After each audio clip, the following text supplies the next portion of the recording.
รีบสู้ไปบางคนน่ะเป็นนิดได้เลยสายสดเนี่ยได้เลยสายเพราะไอ้เคยปูมันเนี่ยคนกระปงแต่บองสลังนะสมเตยสมเพียกดกดมือก่อนนี่หากดบองมันเตรนกำบาน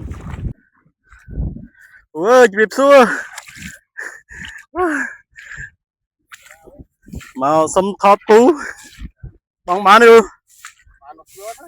ร้อนvừaมาอยู่นะvừa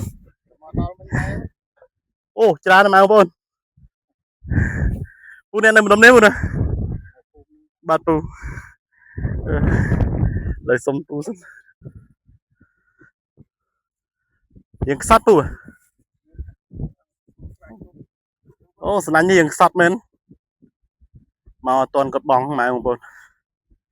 ดากัดพกมันฮอตแล้วโอ้บานđó mùi pi ôi tập bán pu cả bong sần anh dương mơm khơi pruy bia nơi không tắc ba pu ô tắc tắc pu nụ bán pu không có pu anh không thấy á tụ wow tụ mùi ắt bán mùi yên trong phân co đáy màu bốn mà sân đánh ban ta buôn pram bay bốn mình hot đấy cứ mình cầm lăng bong chốt chín đích anh bốn sai khai này cứ mình chặt sai cái bàn chốt rồi được chứ nè cứ miền ta anh ấy cái hai bà lái đã ô bu lái bu này lái nó chui đây bu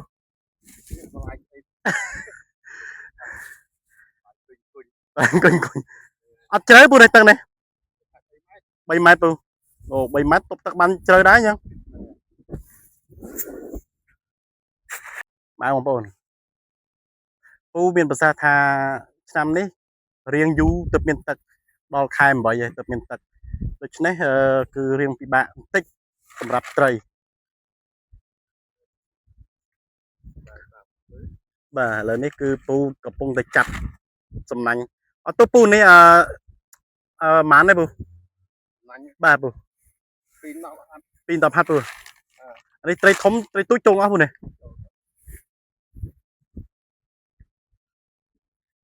โอ้ปูบองบันใบล้อลายนี่ไปให้จีผมมวยเติมเปิลไม้ไม้ของปูให้จมเรือไปให้จีปีตะใบไม้ตามลูกปูมีภาษามันอ๋อตัวปู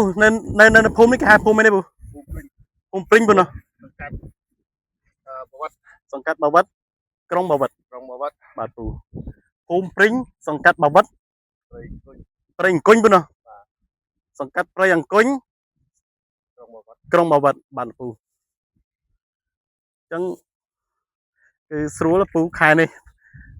ปูมีประกอบการเงี้ยปูบองสนั่นโยตือbaปูbạn chẳngปูlụcปูcứกดจีเนี่ยสกให้นั่นเนี่ยภูมิในตัวจนลบปูตัวในปีกาเงียกดตัวคลุ้นให้นางเมือกูกับใบบกดโดยเฉพาะกดบังสำนักกาเงียกลายมาลบปูแต่กาเงียกลายมาบกดมาของปูนบองมันเตยทมนู่ทงนู่ติดเจ็ดชมนังประดับรูปเพียบใจจูนมาบางปูนยืนตุสนาแต่ไปเลยนี่คือจำเบอร์ลบปูกดเลิกมวยสำนักยิ่งสิ้นถ้ามันเตยจานกับรถน้าหรือมันบ้านบองเตยขนมตักเยอะมันไอกำหนดมันบานเตะท้าบ้านหรือกับมันบ้านตัวถ้าเลือกลางมาดอเลยกุ๊กเตยเยอะไอกำหนดบ้านทำเมียนหรือเมียน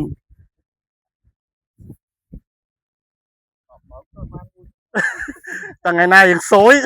ด่าไม่กับมันโจบได้ปูเนาะแต่บางไงนายเฮงด่ามาสนั่น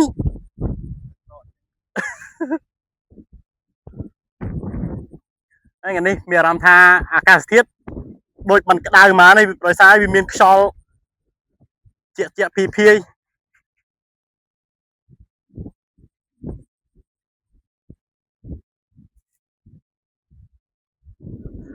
เลยลูกปูกับปงตะเลอเตี้ยมาบนว้าโอ้เรื่องนี้เมียนได้แต่เมียนตู้แต่มันตั้งแต่ไตรไอ้ชโลอยู่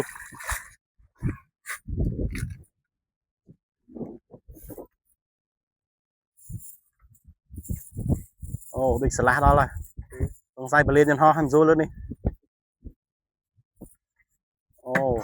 bờ prai ban đầm đây. À, ban tây cặp liên, mùi cặp liên đây. Mình men mùi cặp liên mà ông bôn, cứ mùi côn tây cặp liên. ការបង់សំណាញ់ក្នុងទឹកយើងមិនអាចដឹងមុនថាមានឬក៏មិនមានបានឬក៏មិនបាននៅក្នុងទឹកតើតែយើងលើកឡើងមកលើគោកនោះទើបច្បាស់ថាមានឬក៏មិនមានបានឬក៏មិនបានលទ្ធផលគឺឡើងលើគោកតែបើនៅក្នុងទឹកយើងមិនអាចសន្និដ្ឋានហើយនឹងសន្និដ្ឋានបានទេបាទទូលោកពូក៏មានប្រសាសន៍ថាបន្លែនេះប្រសិនជាមិនមានអ្នកបាចគឺគាត់អាចមកបង់ត្រីបានរាល់ថ្ងៃតែបើបន្តិចទៀតឬទៅមុខមិនដឹងជាយ៉ាងណាទេបើមានបងប្អូនណាឬអ្នកភូមិណាមកបង់មកបាច់គឺដាច់អស់មកបងប្អូនព្រោះអីបន្លែនេះមិនជាវែងប្រហែលទេបើមើលទៅប្រហែលជា30-40 ម៉ែត្រទៅលពូនោះ100 ម៉ែត្រមកខុកនោះ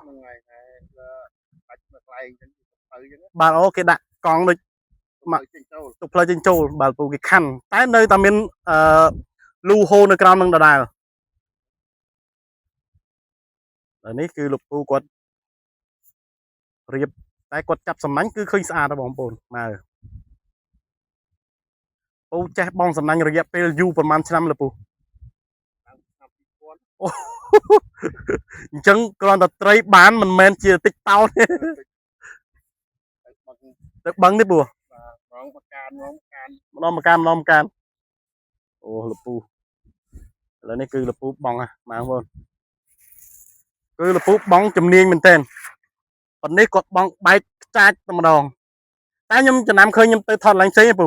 គេបងសំណាញ់អត់ប្រើខ្សែដូចលពូទេគេបងសំណាញ់គេចុះត្រៀបយកវិញបាទពូបងសំណាញ់ត្រៀបហើយនឹងបងសំណាញ់លើកមួយណាស្រួលជាងពូ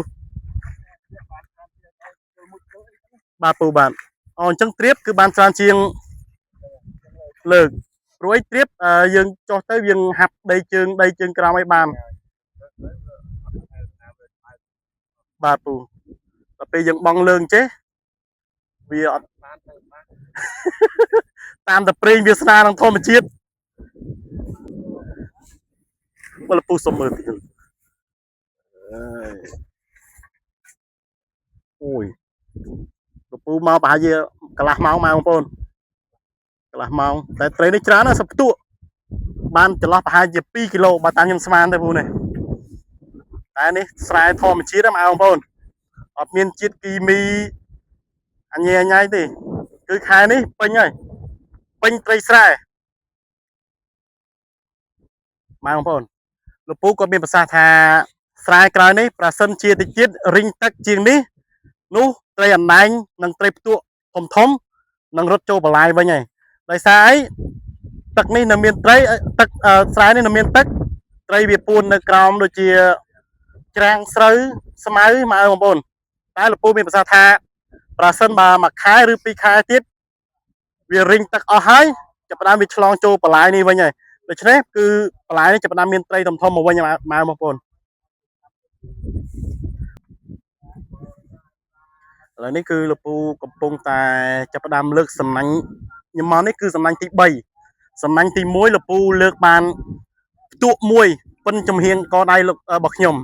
សំណាញ់ទី2លោកពូបានត្រីកំភ្លាញមួយតែលោកពូអត់យកទេលោកពូប្រឡែងចូលទឹកវិញបងប្អូនឥឡូវនេះចាំមើលនៅសំណាញ់ទី3តើលោកពូបងសំណាញ់នៅក្នុងត្រីនៅក្នុងទឹកបានឬក៏អត់ការបងសំណាញ់យើងមិនអាចដឹងមុនមិនអាចទាយមុនបានទេថាបានត្រីឬមិនបានត្រីតើតែយើងលើកឡើងមកលើគោកទើបដឹងថាមានឬក៏មិនមានបងប្អូនអូលើនេះបានអីគេលពូឆ្លូញអូឆ្លូញធំណាស់មេឆ្លូញនេះអត់ទាស់អូយ2 ម្រាមនេះឆ្លូញធំចេះធ្វើឲ្យឆ្ងាញ់ពូស្ករជ្រូកពូអូម៉ៅបងប្អូនអើយឆ្លូញនេះចូលtrongមួយខំនេះមិនធម្មតាទេម៉ៅបងប្អូនលោកពូទឹកទី1បាន tụ chít bân có đài tắc tí pí chlôn bân mà riêng đài pi mà riêng đài ô chanh là phu ơi chlôn ơi chẳng thằng là phu chặt chlôn này chẳng cho tay là phu chẳng cho tắc vinh tay là phu cóมันអាចប្រឡែងទៅវិញបានទេគឺមានតែស្វិតស្វែងប្រកួតប្រជែងជាមួយនឹងត្រីឆ្លូញអូធំមកបងបាទអានេះមុតទៅពូអាខ្នងវាបងប្អូនសំណាញ់ទី3របស់លោកពូគឺបានត្រីឆ្លូញមួយ2ម្រាមដៃអញ្ចឹងគឺថានៅក្នុងទឹកយើងមើលមិនឃើញទេតែយកមកឡើងលើគោកគឺយើងសន្មត់បានថាមានឬក៏មិនមានបងប្អូនស្ងោរជួបបងអមពូអូជួបបងអមខែនេះបងអមស្រាយើងមានទៀតខាងនេះលពូអើយ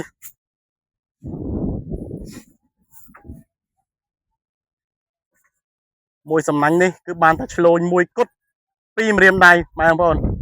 ឆ្លូញនេះបើយើងតាមគិតទៅថាមេប្រឡាយក៏បានដែរព្រោះវាធំណាស់ទៅហើយបាទសំណាញ់របស់លោកពូទី3សំណាញ់ទី3របស់លោកពូអំបញ្ញមិញគឺបានត្រីឆ្លូញមួយ2ម្រាមដៃបងប្អូនធំអានេះបើយើងចាប់ទុកថាជាមេប្រឡាយក៏បានដែរបងប្អូនឥឡូវនេះពូកំពុងតែចាប់ផ្ដើមបងសំណាញ់ទី4ចាំមើលតើលោកពូលើកនេះបានទទួលត្រីអីធំវិញបងប្អូន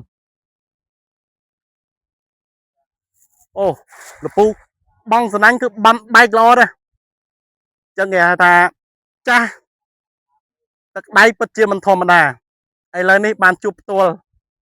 ហើយនឹងបានផ្ដិតយករូបភាពចែកជូនមកបងប្អូនយើងទស្សនាអូអញ្ចឹងមានន័យថាត្រីធំវានៅតាមកែមពូណោះបាទពូចុះពូអានេះបើសិនជាយើងឧទាហរណ៍ណាបើសិនជាយើងនឹងមុននឹងបងយើងដើរដេញតាមកែមនោះបានទេពូ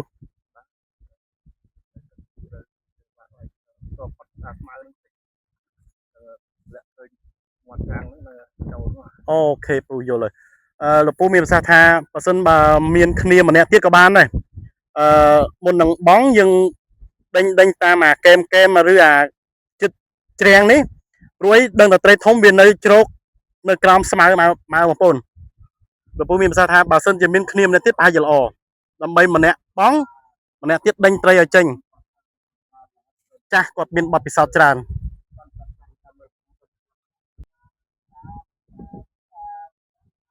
បងកាឡា3ស្រួល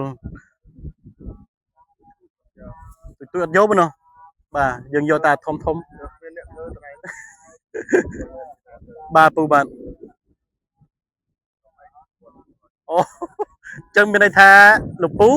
សប្តាហ៍នៅម្នាក់ឯងជាមួយកូនបងប្អូនចាំមើល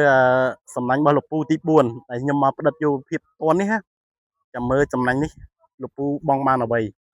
ព្រោះឯសំណាញ់ទី1បានត្រីផ្ទក់ជាហៀងកដៃខ្ញុំចុះសំណាញ់ទី2គឺបានត្រីកំភ្លៀងតែលោកពូបានប្រឡែងចូលទឹកវិញសំណាញ់ទី3គឺលោកពូបងបានត្រីឆ្លូញចំនួន2ម្រាមដៃតែដល់ពេលឥឡូវនេះគឺយើងចាំអត់ទាំងអស់គ្នាថាសំណាញ់ទី4លោកពូក្រសោបបានត្រីអីឡើងលើគោករួចការបងសំណាញ់យើងមិនអាចមើលឃើញមុនបានទេបងប្អូនត្រីនៅក្នុងទឹកយើងនៅលើគោក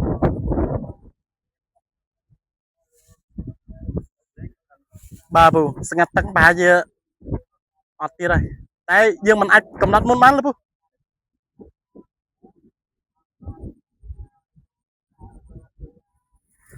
បានអូត្រីកូនក្រាញ់បងប្អូន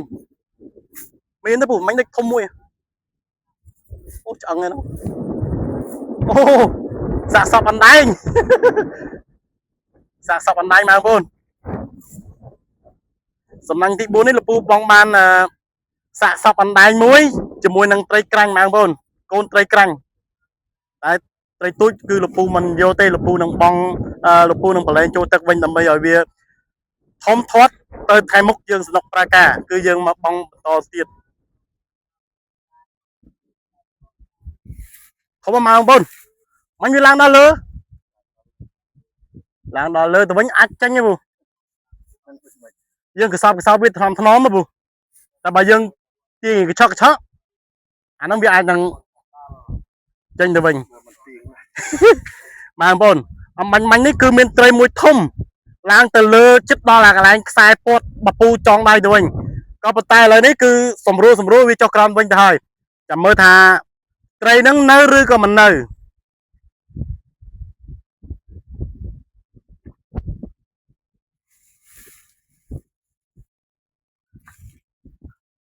តែស្នូទឹកនេះហាក់ដូចជានៅច្រើនជាងពូ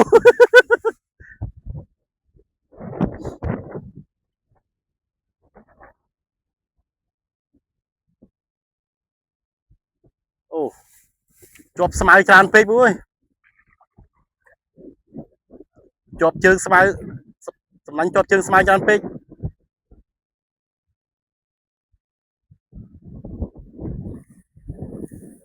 អូនៅពូនៅ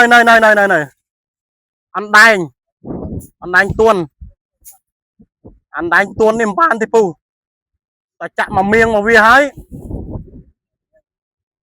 ចាំមើលវាធ្វើបាប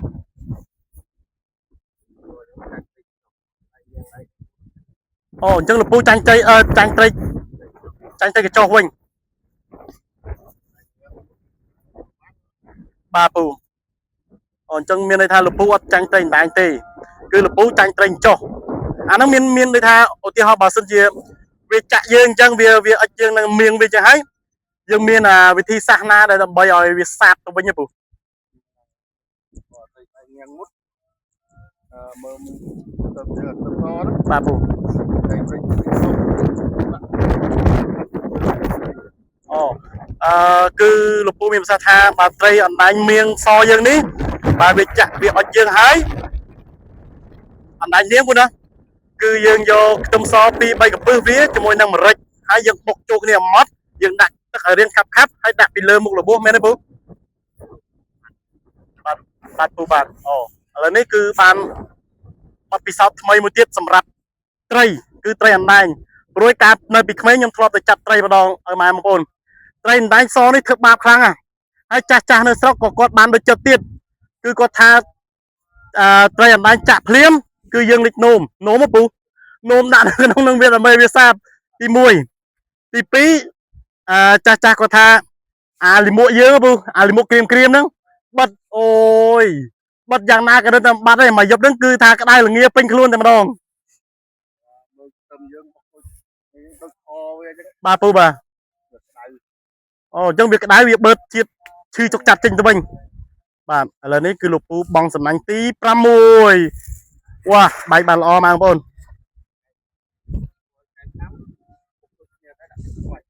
អូបើសិនជាឆ្កែខំ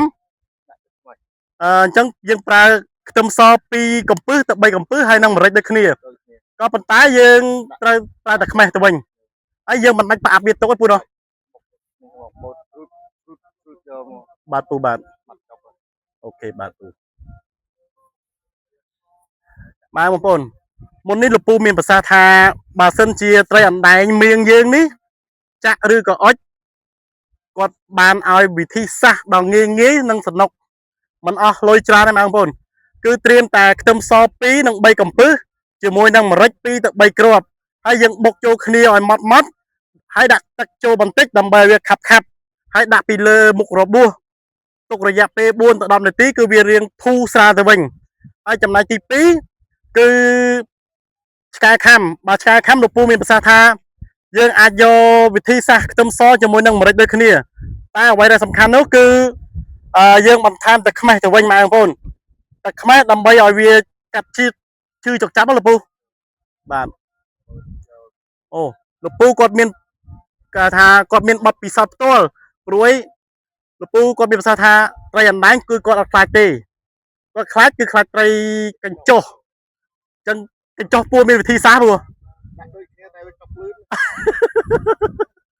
បាទបងប្អូនគឺទៅឲ្យតែយើងនៅខាងណាគឺយើងមានជំនាញខាងហ្នឹងបងប្អូន มันថាលោកពូគឺសពថ្ងៃគាត់នៅជនបទគាត់មានជំនាញខាងបងសំណាញ់តែបើសិនជាត្រីចាក់គាត់មានវិធីសាស្ត្របង្ក្រាបអូបើទឹកស្រកជាងនឹងបន្តិចទៀតគឺយើងអាចអូនចងបានមែនទេពូបាទតែអូនចងយើងហត់តិចព្រោះយើងអូសជាប់ផុកអត់ហត់ទេពូតែលើភ្លឺអូអញ្ចឹងអូនចងគឺយើងចំណាយគ្នា2នាក់3នាក់ពូអូនចងគឺយើងចំណាយគ្នា3នាក់មួយខាងនេះមួយខាងនោះចុះម្នាក់ទៀតនៅខាងណាពូជាប់ផុកបាទពូអញ្ចឹងមានន័យថាអ្នកធ្វើពលកម្ម2នាក់ចំណែកម្នាក់ទៀតគឺជំនួយការខាងអីគឺខាងដូចជាយើងអូសសំណាញ់អូសចងអញ្ចឹងទៅវាជាប់ផុកឬក៏ជាប់អ្វីផ្សេងទៅថាយើងមើលមិនឃើញនៅក្នុងទឹកអញ្ចឹងយើងត្រូវតែមានគេហៅថាជំនួយការមួយទៀតដើម្បីមកជួយពីខាងក្រៅយើងមិនអាចយើងមានគ្នាតែ2នាក់ហើយអូសចងបានទេបងប្អូនកាលណាតែយើងបើសិនជាយើងជាប់ខាងក្រោយហើយបើយើងចោលសំណាញ់ខាងមុខចោលចងខាងមុខគឺត្រីវានឹងរត់ទៅវិញអស់អញ្ចឹងគឺថាអូសចងគឺត្រូវតែមានគ្នា3នាក់គឺសហការដែលរីករាយម៉ែបងប្អូនឥឡូវនេះចូលសំណាញ់ទី6របស់លពូចាំមើលសំណាញ់ទី6បានអ្វីជាពិសេសរួចសំណាញ់ទី5គឺលពូបានត្រីអណ្ដែងមួយចាំទស្សនាជាមួយខ្ញុំម៉ែបងប្អូនទាំងអស់គ្នាតែនៅភូមិនេះអត់សូវមានក្របីដូចភូមិខាងកើតពូបាទពូបើខាងកើតខ្ញុំទៅប្រតិយុទ្ធភាពគឺសម្បូរបំផុតក្របីបាទពូហើយសម្បូរក្របីអញ្ចឹងទឹកយើងក៏សម្បូរដែរឆ្លើងបាទពូនោះខ្ញុំទៅប្រតិយុទ្ធភាពពូមកម្រាមដៃហ៎គឺលឿនទ្រូងតែគាត់មិនខ្លាចទេឆ្លើងគាត់បេះចេញមកយ៉ាងធម្មតាឥឡូវនេះម៉ែបងប្អូនចាំមើលសំណាញ់របស់លោកពូទី6តើមានអ្វីនៅក្នុងសំណាញ់ចាំអត់មើលជាមួយខ្ញុំទាំងអស់គ្នាខានមុនបានទេបងប្អូនតើតាលើកឡើងដល់គូអូបានកើតអបកង្កែបឯងរតនានេះបងប្អូនកង្កែបអបបងសំណាញ់បានកង្កែបអែបខ្ញុំអានេះប្រហែលជាមកខំជាងកង្កែបនេះធ្វើឆាញ់ព្រោះគឺអីក៏បាននឹងកង្កែបវាអត់ប្របាក់វាអត់នេះបងប្អូនសាច់ទលុកទលុនល្អណាលោកពូគាត់មានបទពិសោធន៍ក្នុងការបងសំណាញ់នេះបងប្អូនរយៈពេលតាំងពីឆ្នាំ2000ឥឡូវនេះ2025ដូច្នេះយើងអាចសន្មត់បានថាពី25ឆ្នាំបានហើយបងប្អូនលោកពូគ្រាន់តែមើលសំណាញ់ដឹងក្រឡាប្រមាណហើយបងប្អូនគឺគាត់ជំនាញនឹងឆ្អិនឆ្អៅនៅលើការបងសំណាញ់នេះបងប្អូនបើមានម្នាក់វែកស្មៅមុនណាពូហើយយើងដាក់បងតាមក្រោយអានឹងវាដឹងតែបានត្រីច្រើនបាទពូចំណែកពូអញ្ជើញមកតែឯងទេបងម្នាក់ឯងវែកស្មៅម្នាក់ឯងមិនអាចកម្លាំង2ធ្វើការក្នុងពេលតែមួយបានទេដូច្នេះត្រូវតែបលែងចោលមួយបងប្អូនលោកពូក៏មានប្រសាសន៍ថាស្មៅកែមនេះស្មៅកែមហ្នឹងបើសិនជាមានមនុស្សម្នាក់ទៀតយើងដើរកាយដើរវែកវាឡើងលើភ្លឺស្រាលផុតមកគឺសនុកបងយ៉ាងម៉េចពេលយើងបងទៅជើងសំណាញ់ហ្នឹងវាដល់ភក់ដល់បាត់ទៅលឿនវាត្រីនឹងអត់បានរត់ចេញទេតែបើសិនជាយើងបងហើយជាប់សំណាញ់នៅលើស្មៅអញ្ចេះត្រីវាអាចរត់ចេញតាមនឹងបានដូចគ្នាបងប្អូន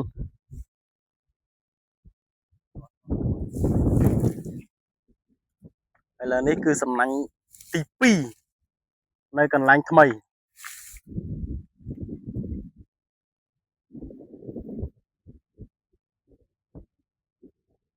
បានឬមិនបានស្ងាត់ឈឹងអូអនលើកនេះអំបិលរបស់ពូហនទៀតហើយបាទអរគុណម៉ែបងប្អូនឥឡូវនេះលោកពូគាត់ដល់ម៉ោងសម្រាប់ដូច្នេះគឺมันមានអីទេគឺមានតែអរគុណលោកពូហើយក៏អរគុណម៉ែបងប្អូនដែរប្រសិនបើជាពេញចិត្តនៅវីដេអូដែលបងប្អូនផលិតសូមមេត្តាចុច like និង subscribe ឲ្យបងប្អូនមួយផងដើម្បីឲ្យបងប្អូនមានកម្លាំងហើយនឹងមានកម្លាំងចិត្តដើម្បីផលិតវីដេអូតាមភ្លឺស្រែតាមភ្លឺព្រែក ចែកជូនមកឲ្យបងប្អូនយើងទស្សនាបន្តទៀតសូមអរគុណសូមជម្រាបលា